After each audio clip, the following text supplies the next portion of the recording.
সাংবাদিক তুহিন হত্যা হয়েছে, এর প্রতিবাদে আমরা আজকে জেলা মডেল প্রেস ক্লাব একটি প্রতিবাদ সভার আয়োজন করেছি। এর মধ্যে এই প্রতিবাদ সভায় আমাদের জেলা মডেল প্রেস ক্লাবের সাধারণ সম্পাদক কিছু বলার জন্য আহ্বান জানাচ্ছি। জেলা মডেল প্রেস ক্লাব গাইবান্ধার সম্মানিত সভাপতি, সহসভাপতি, সাংগঠনিক সম্পাদক, কোষাধ্যক্ষ, দপ্তর সম্পাদক, প্রচার সম্পাদক সহ সম্মানিত সদস্যবৃন্দ, সবাইকে গভীর দুঃখের সাথে বলতে হয় যে বাংলাদেশে প্রেস কাউন্সিল রয়েছে, কিন্তু সাংবাদিকদের যে সুরক্ষা এবং সাংবাদিকতা করতে গেলে আমরা যখন একটু সাহসিকতার সাথে ভালো সাংবাদিকতা করার নিয়তে যখন অন্যায়ের বিরুদ্ধে কথা বলতে যাই, তখন আপনারা গাজীপুরে, জয়দেবপুরের যে ঘটনাটা ঘটেছে আপনারাই বলেন, সাংবাদিক ভালো কিছু করতে গেলেই যদি এভাবে তাকে রক্ত দিতে হয়, জীবন দিতে হয়, এই যে আসাদুজ্জামান তুহিন ভাই যে মারা গেল, তার পরিবারের যে অপূরণীয় ক্ষতি হলো, এইটা কি কেউ বাংলাদেশ কেন সারা পৃথিবীতে কেউ ফেরত দিতে পারবেন?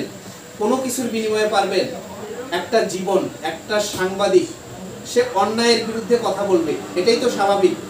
আর যারা অন্যায়কারী, যারা অপরাধী, তারা কতটা সংঘবদ্ধ এবং তারা প্রকাশ্যে কিভাবে হত্যা করে চলে গেল, সব মানুষ দাঁড়িয়ে থেকে দেখলো, তাহলে সেই দেশে কিভাবে ভালো সাংবাদিকতা করবে? আপনারা অনেকেই একটু পান থেকে চুন খসলেই সাংবাদিকদের গোষ্ঠী উদ্ধার করে দেন।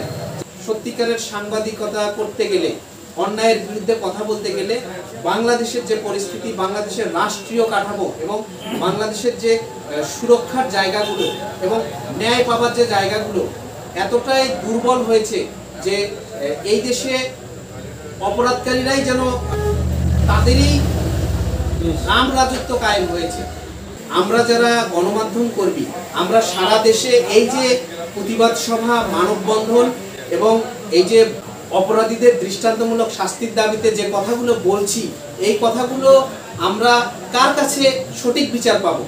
আমরা তো বাংলাদেশে দেখেছি সাগররুনির হত্যাকাণ্ড দীর্ঘ দিনেও আলোর মুখ দেখেনি। এই অন্তর্বর্তীকালীন সরকারের কাছে শুধু সাংবাদিক মহল না, গোটা বাংলাদেশের মানুষের আকাঙ্ক্ষা, চাওয়া পাওয়া অনেক বেশি। আমরা এখনো চাই এই যে অন্তর্বর্তীকালীন সরকারের প্রধান উপদেষ্টা, মাননীয় উপদেষ্টা যারা রয়েছেন, স্বরাষ্ট্র উপদেষ্টা এবং তথ্য উপদেষ্টা যিনি রয়েছেন, আমাদের সাংবাদিক সুরক্ষার জন্য কি করা যায় সেটা দ্রুত পদক্ষেপ নেবেন এবং অপরাধীরা যেন পার না পেয়ে যায়। এবং আমরা জেলা মডেল প্রেস ক্লাব গাইবান্ধার পক্ষ থেকে আমরা কঠোরভাবে বলতে চাই, আমরা আর কোনো সাংবাদিকের রক্ত দেখতে চাই না। আমরা আর কোনো সাংবাদিকের পরিবার সামান্যতম ক্ষতিগ্রস্ত হোক, এটা আমরা চাই না। কিভাবে, কেমন করে সাংবাদিক সুরক্ষিত রাখা যায় সেই ব্যবস্থা নেবেন। পাশাপাশি এই যে অপরাধীদেরকে ধরা হয়েছে, শুধু আসাদুজ্জামান তুহিন না, বাংলাদেশে ইতিপূর্বে যতগুলো সাংবাদিক হত্যায় গ্রেপ্তার রয়েছেন প্রত্যেকেরই দৃষ্টান্তমূলক শাস্তির ব্যবস্থা করতে হবে এবং তাদের দৃষ্টান্তমূলক শাস্তি যদি আইনের আওতায় নিয়ে আসা যায় এবং তাদেরকে দৃষ্টান্তমূলক শাস্তি যদি বাস্তবায়ন করা যায়, তাহলেই কিন্তু এই ধরনের অপরাধ করতে আর কেউ সাহস পাবে না। অতএব আমরা চাই, জেলা মডেল প্রেস ক্লাব গাইবান্ধা চায়, অপরাধীদেরকে কঠোরভাবে তাদেরকে ফাঁসিতে ঝুলিয়ে যেন মৃত্যুদণ্ড কার্যকর করা হয়, এই আশাবাদ ব্যক্ত রেখে এবং সাংবাদিক সুরক্ষা আইন যত দ্রুত সম্ভব করবেন এই আশাবাদ ব্যক্ত রেখে সকল সাংবাদিকের পরিবার সুরক্ষিত থাকুক, সাংবাদিকরা মাথা উঁচু করে অন্যায়ের বিরুদ্ধে কথা বলুক, এই আশাবাদ ব্যক্ত রেখে সবার সুস্বাস্থ্য এবং দীর্ঘায়ু কামনা করে আমি আমার সংক্ষিপ্ত বক্তব্য এখানে শেষ করছি। সবাই ভালো থাকবেন, খুব ভালো। এই পর্যায়ে আমাদের এই প্রতিবাদ সভায় সহসভাপতি মোহাম্মদ সালাম আশিককে কিছু বলার জন্য বিশেষভাবে আহ্বান জানানো হবে। সাংবাদিক তুহিন হত্যার প্রতিবাদ সভা গাইবান্ধা জেলা মডেল প্রেস ক্লাবের সম্মানিত সভাপতি ভালো সাহেব, সম্মানিত সাধারণ সম্পাদক সিরাজ সাহেব, সাংগঠনিক সম্পাদক তুহিন সাহেব, আরও সদস্য ভাইরা, জেলা মডেল প্রেস ক্লাবের ভাইরা, আজ দুঃখ নিয়ে বলতে হয় গাজীপুরে আসাদুজ্জামান তুহিন সাংবাদিক সাহেবকে কুপাইয়া হত্যা করা হয়েছে, নিঃসঙ্গভাবে হত্যা করা হয়েছে, অত্যন্ত নিন্দা এবং প্রতিবাদ জানাই। সম্মানিত সাংবাদিক ভাইরা, সারা বাংলাদেশে সারা বিশ্বে এই সন্ত্রাসী গোষ্ঠীটা আওয়ামী লীগের সময় আওয়ামী লীগের কথা বলে তারা মানুষকে খুন করেছে, বিএনপির সময় বিএনপির নামধারী কথা বিএনপির কথা বলে মানুষকে খুন করতেছে, জামাতের কথা বলে জামাতের সদস্য কথা বলে যা খুন করতেছে, এনসিপির সদস্য কথা বলে খুন করতেছে। আমি এনএসবি, ডিআইবি এবং ডিবি, সেনাবাহিনী, পুলিশ বাহিনী, আনসার বাহিনীকে অনুরোধ করব, সারা বাংলাদেশে এই সন্ত্রাসী গোষ্ঠীটা আওয়ামী লীগের সময়ও ছিল, এখনো আছে। যদি সঠিকভাবে এই সন্ত্রাসীকে নির্মূল যদি বাংলার জমিন থেকে না করা হয় তাহলে বাংলাদেশের মানুষ শান্তি পাবে না। তাই আমি আবারও অনুরোধ করব, বিএনপিকে অনুরোধ করব, জামাতকে অনুরোধ করব, এনসিপিকে অনুরোধ করব, আপনারা সহ পুলিশ বাহিনী, প্রশাসন বাহিনী সকলে মিলে আমরা, সাংবাদিকেরা সকলে মিলে আমরা যদি এই সন্ত্রাসী গোষ্ঠীটাকে আমরা যদি নির্মূল করতে পারি, আটক করতে পারি, তবেই বাংলাদেশের শান্তি আসবে। সম্মানিত ভাইরা, আমি আবারও আপনাদেরকে সালাম দিয়ে গাইবান্ধা জেলা মডেল পুলিশ ক্লাবের পক্ষ থেকে এই তুহিন হত্যা, গাজীপুরে তুহিন হত্যা নৃশংসভাবে যে হত্যা করা হয়েছে তার আত্মার মাগফিরাত কামনা করে, এবং আর যাতে বাংলার জমিনে কোনো সাংবাদিক, কোনো মানুষ যদি এইভাবে চোটে মারা হয়, আমি কথা দিচ্ছি বাংলাদেশের সকল জনগণ যদি একত্রিত হয়ে তার সেই সন্ত্রাসীর এক টুকরা বস্তু যদি আমরা খুলে নেওয়ার দরকার হয় তাও আমরা খুলে নেব এই সন্ত্রাসী হয়েছে। এগুলি আমার সংক্ষিপ্ত বক্তব্য এখানে শেষ করছি। এ পর্যায়ে আমি বক্তব্য রাখার জন্য অনুরোধ জানাবো আমাদের সাংবাদিক সম্পাদক শহীদুর রহমান তুহিন ভাই। আজকে গাজীপুরে আসাদুজ্জামান তুহিন যে নৃশংসভাবে হত্যা হয়েছে, আমরা আমাদের প্রেস ক্লাব থেকে এটা নিন্দা এবং প্রতিবাদ জানাই। আজকে সাংবাদিকরা যদি এভাবে চলতে থাকে আসলে সাংবাদিকরা কোথায় যাবে? সাংবাদিকের একটা স্থান আছে, একটা সম্মান আছে।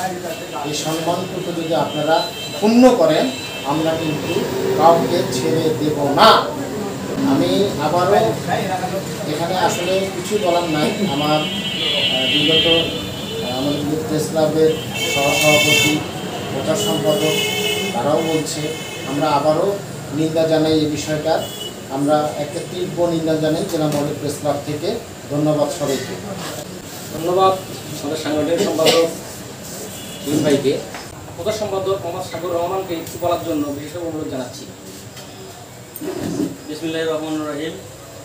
সাংবাদিক তুহিন হত্যা গত কিছুদিন আগে হয়েছে, যার আসামিও ধরা হয়েছে। প্রশাসন এর আগে সাগর রুনি হত্যা হয়েছে, তাদের এখন পর্যন্ত কোনো হত্যার কোনো উদ্ঘাটন বা তাদের রহস্য উদ্ঘাটন বা তাদের হত্যার কোনো বিচার এখন পর্যন্ত হয়নি। তো আমরা চাই যে গাইবান্ধা জেলা মডেল প্রেস ক্লাব গাইবান্ধা থেকে আমরা যারা মডেল প্রেস ক্লাবের সদস্যবৃন্দ আছি, আমরা যারা প্রেস ক্লাবের এক্সিকিউটিভ বডিতে আছি, আমরা সকলেই একাত্মতা পোষণ করে এই তুহিন হত্যার বিচার চাই। এবং আমরা চাই যে এই সরকার জনগণের পক্ষে আছে, তো এই সরকার যেন আমাদের তুহিন হত্যার বিচার খুব দ্রুততার সহিত করতে পারে এবং প্রশাসন যাতে সঠিক পদক্ষেপ নেয় আমরা সেই আহ্বান করব। সেই আহ্বানের প্রেক্ষিতে আজকে আমাদের এই প্রতিবাদ। যদি সাংবাদিকের এই পরিস্থিতি হয় তাহলে ভালো সাংবাদিক খুঁজে পাবো কীভাবে? আমাদের মাঝে এই কারণে ভালো সাংবাদিক খুঁজে পাওয়া যায়। একজন সাংবাদিক যদি সত্য প্রকাশ করার কারণে তাকে গুম করা হয় কিংবা হত্যা করা হয়, তাহলে অন্য সাংবাদিকরা কিসের উপর ভিত্তি করে, কার উপর ভিত্তি করে অরিজিনাল নিউজ প্রকাশ করবে? আমি আমাদের প্রধান উপদেষ্টা ডাক্তার ইউনূস সাহেব এবং স্বরাষ্ট্রমন্ত্রীকে একটা কথাই বলতে চাই, আপনারা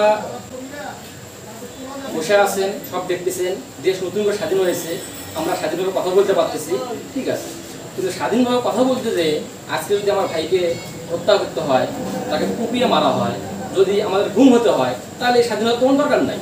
যদি আমরা স্বাধীনভাবে কিছু বলতেই না পারি তাহলে স্বাধীনতার কোনো দাম নাই। আমি আপনাকে একটা কথা বলতে চাই, আপনারা যে সন্ত্রাসীদেরকে ধরেছেন এদের কঠোর শাস্তির ব্যবস্থা করেন, যেন এই কেসটা হ্যাঙ্গিংভাবে ঝুলে না থাকে। এবং আমরা যারা সাংবাদিক রয়েছি আমাদের সত্যতা প্রকাশে কোনো বাধা সৃষ্টি যেন না হয়। যদি এভাবে বাধা সৃষ্টি হয় তাহলে জাতি কখনোই একজন ভালো সাংবাদিক পাবে না। কারণ জীবন সবারই আছে, পরিবার ফ্যামিলি সবারই আছে। যদি এইরকম পরিস্থিতি চলতে থাকে তাহলে যে যার মতো ক্রাইম করে যাবে, অরিজিনাল নিউজ প্রকাশ করা আমাদের পক্ষে সম্ভব হবে না। এই জন্য আপনাদের কাছে একটা আবেদন জানাচ্ছি, দ্রুত কঠোর শাস্তির ব্যবস্থা করবেন এদের জন্য, যাতে এদের শাস্তি দেখে ভবিষ্যতে কোনো সন্ত্রাসী, চাঁদাবাজি, কোনো সাংবাদিক কিংবা দেশের কোনো মানুষের উপর আক্রমণ করতে না পারে।